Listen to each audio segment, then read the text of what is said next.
Good afternoon guys mga kalapatid. So maganda-ganda ang panahon ngayon ano. So ayan o, mga araw na. So maganda ang panahon ngayon. So nagpalabas din ako ngayon. So yung iba nasa labas. Ayan. Daming daga siguro dito. Ano nga ba?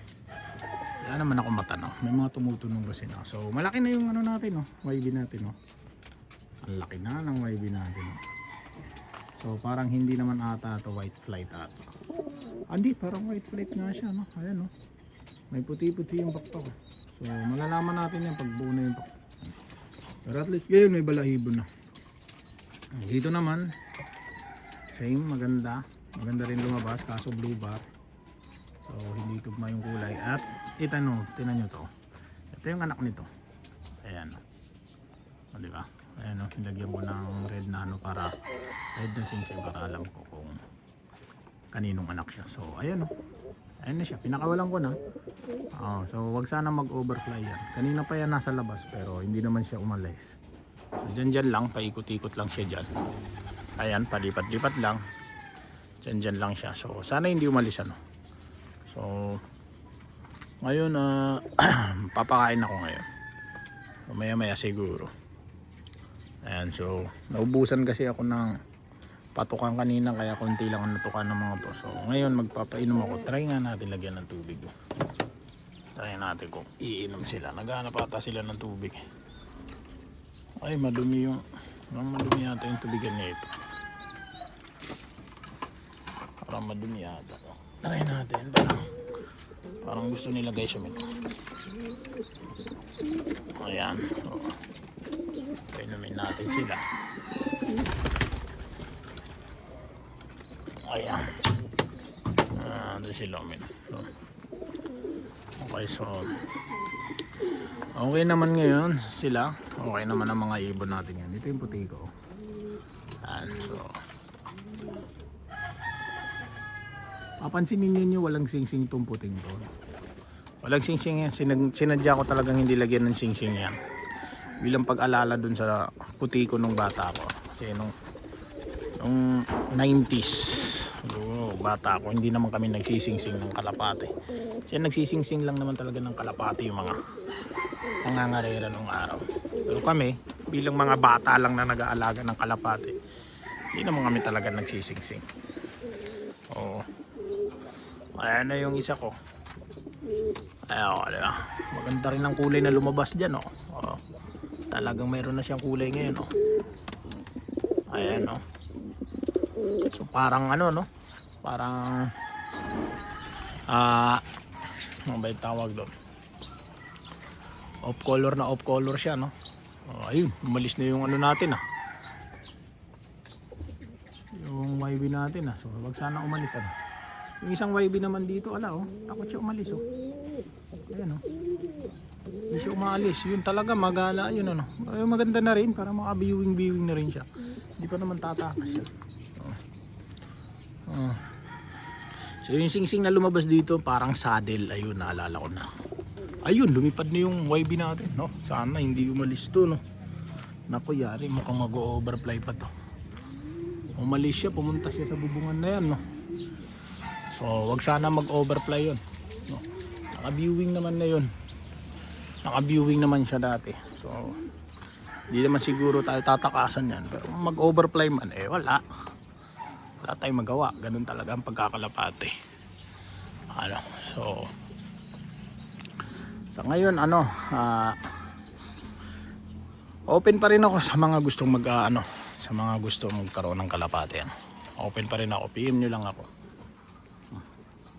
sabihan nyo lang ako, open pa rin ako kasi nagbabawas din ako, so bigyan ko kayo ng breeder kapag gusto nyo magkaroon ng kalapate. Okay, pwede nyo rin ilaban kung gusto ninyo gumawa na to ng pugad nyo, pwede nyo rin ilaban kung gusto nyo mga rera kayo na lang maglagay ng singsing. So itong bibigay ko naman sa inyo lahi galing dito at ito wala kasi ako may bigay na lahi pa na galing dito kasi nga ngayon pa lang ulit nagkaroon ng YB sa akin yan, so wala pa ako may bigay na galing sa lahi niya. Pero yung lahi nito marami na. Ayan Oh. Marami-rami na oh. Gusto na naman mangitlog. Oh, ganyan talaga kasi sipag mangitlog itong mga kalapate ko. Itong isa, ito panay gawa, wala naman lumalabas na, hindi naman nila nabubuhay. So panay lang sila itlog ng itlog. So ito sigurado ako yan, mga galing sa lahi nito. Yan, yung mga bago na yan na hindi ko na nalagyan ng kasi naubusan ako ng singsing dati na kulay pula gano'n. So yan lang yung mga hindi ko nalagyan ng palatandaan. So sa mga gusto pa magkaroon, pwede kayong mag-PM lang kayo sa akin. Ayun oh. Gagawa na naman ng bagong itlog. Sipag talaga yan mayroon na naman yan. Sigurado itlog na naman yan. Masisipag talaga mangitlog itong mga ibon ko. Dumadami na naman sila. So parami na naman ang parami mga kalapate natin. Although nadadagdag, nababawas din. Kasi dito sa kulungan na to, paubos na rin halos.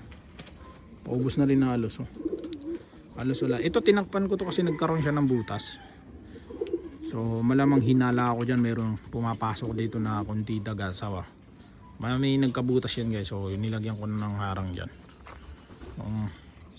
Pero tingin ko naman walang nakakain dyan. Kasi wala naman ako nakikitang bakas na namatayan ako ng kalapate. So yung mga nabawas dito, maliban lang doon sa dalawang nawala na off color natin, maliban lang doon. Yun naman, yung isa dito galing. So yung checkered natin na white flight, yun sigurado ako nawala na. Hindi ko alam kung saan napunta. Yun ang hindi ko sure kung ano yun, kung nalakma o nadali dito ng sawa. So hindi ko sure yun. Pero karamihan ng nabawas dito galing sa arbor guys. Arbor ng mga tropa natin. So kung gusto niyo mag-arbor, pwede naman sa akin. Ayan, gaya nito, meron na naman tayo. At least ito may singsing na to. So, ayan, may bagong release na naman tayo. So, may mga YB na naman tayong sasanayin.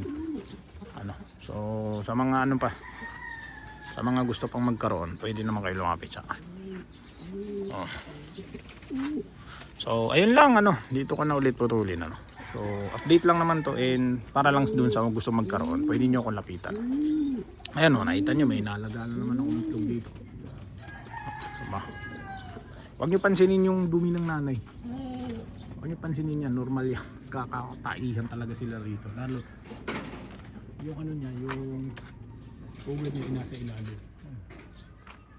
Meron din ako doon. Hindi ko alam kung may kalapati rin dyan. Ayan yata yung YB ko Ayan yung YB ko, nakikita ko yung matay. So ayun lang, dito ko napuputulin. Mensahe ko lang naman to sa mga gusto magkalapati. Basta PM nyo lang ako guys. So ayun lang, dito ko napuputulin sa mga nandiyan dyan pa. Salamat sa patuloy na suporta. Ayun, sa mga bago, pa-subscribe naman, malaking bagay ito sa akin. And yun lamang po, dito ko na ulit putulin, and God bless po sa inyong lahat.